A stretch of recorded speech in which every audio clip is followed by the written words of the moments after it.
धीरे धीरे शाम ढलती जा रही थी। अंधेरा गहराता जा रहा था। बुद्ध के शिष्यों के चेहरों पर थकान साफ झलक रही थी। बुद्ध समझ चुके थे कि शिष्यों को विश्राम की जरूरत है, अतः उन्होंने एक सुरक्षित स्थान देखकर शिष्यों को रुकने का आदेश दिया। कुछ समय पश्चात एक शिष्य ने बुद्ध से प्रश्न किया, भंते, क्या विद्या को किसी से बलपूर्वक भी सीखा जा सकता है? कदापि नहीं। विद्या को केवल सेवा भाव से ही सीखा जा सकता है। इसी संबंध में मैं तुम्हें एक बहुत ही बलशाली राजा की कथा सुनाता हूँ। ध्यान से सुनो। बुद्ध ने शुरू किया। एक फकीर था। वह जंगल में घास फूस की कुटिया बनाकर रहता था। उसे एक विद्या आती थी। वह पीतल को सोना बना देता था, लेकिन इस विद्या का प्रयोग वह तभी करता था जब उसे उसकी बहुत आवश्यकता होती थी, और वह भी गरीबों के फायदे के लिए। एक दिन एक बहुत ही गरीब ब्राह्मण उसके पास आया।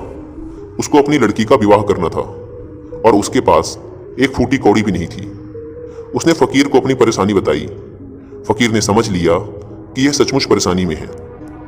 उसने पीतल के एक बर्तन को सोने का बनाकर उसे दे दिया और कहा कि इस बर्तन को बेचकर उन रुपयों से अपनी बेटी का विवाह कर लेना।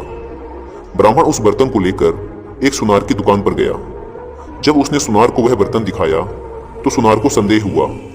ऐसे फटे हाल आदमी के पास सोने का बर्तन हो ना हो, यह राजा का ही है। सुनार उसे पकड़कर राजा के पास ले गया। राजा ने पूछा कि क्या बात है, तो उसने सब कुछ सच सच बता दिया। बात सुनकर राजा के मन में लालच आ गया। उसने सोचा, फकीर को बुलाकर यह विद्या अवश्य सीखनी चाहिए।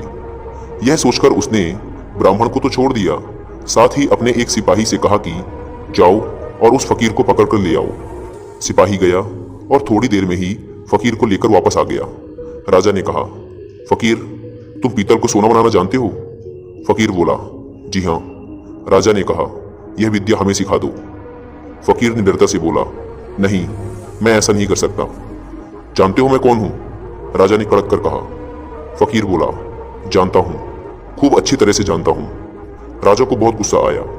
उसने कहा, मैं तुम्हें 15 दिन का समय देता हूं। अगर इस बीच तुमने मुझे विद्या सिखा दी तो ठीक है, नहीं तो फांसी पर लटकवा दूंगा। उसने फकीर को भिजवा दिया। वह रोज शाम को उसके पास एक सिपाही भेजता कि वह तैयार है या नहीं, लेकिन फकीर का एक ही उत्तर होता, नहीं। ऐसी विद्या को राजा छोड़ना नहीं चाहता था। उसने देख लिया कि फकीर को डराने धमकाने का कोई नतीजा नहीं निकलेगा, तो उसने दूसरा उपाय सोचा। जब 7 दिन बाकी रह गए तो उसने अपना भेष बदला और फकीर के पास जाकर उसकी सेवा करने लगा। उसने फकीर की इतनी सेवा की कि फकीर खुश हो गया। फकीर ने पूछा, बोल तू क्या चाहता है? राजा ने कहा, मुझे आप वह विद्या सिखा दीजिए जिससे आप पीतल से सोना बना देते हैं। फकीर ने उसे विद्या सिखा दी और कहा, देख, इसका इस्तेमाल दीन दुखियों की भलाई के लिए ही करना। राजा अपने महल में आ गया। 15वें दिन उसने फकीर को बुलाया और कहा, बोलो, विद्या सिखाने को तैयार हो या नहीं? फकीर ने कहा, नहीं। तो तुम्हें फांसी लगवा दूं? जरूर, फकीर ने कहा। तब राजा ने गर्व से हंसकर कहा, जिस विद्या का तुम्हें इतना घमंड है उसे मैं जानता हूं। इतना कहकर राजा ने एक पीतल के बर्तन को सोने का बनाकर दिखा दिया। फकीर ने कहा, राजन, तुमने यह विद्या किसी की सेवा करके सीखी है। विद्या कभी भी डरा धमकाकर हासिल नहीं की जा सकती।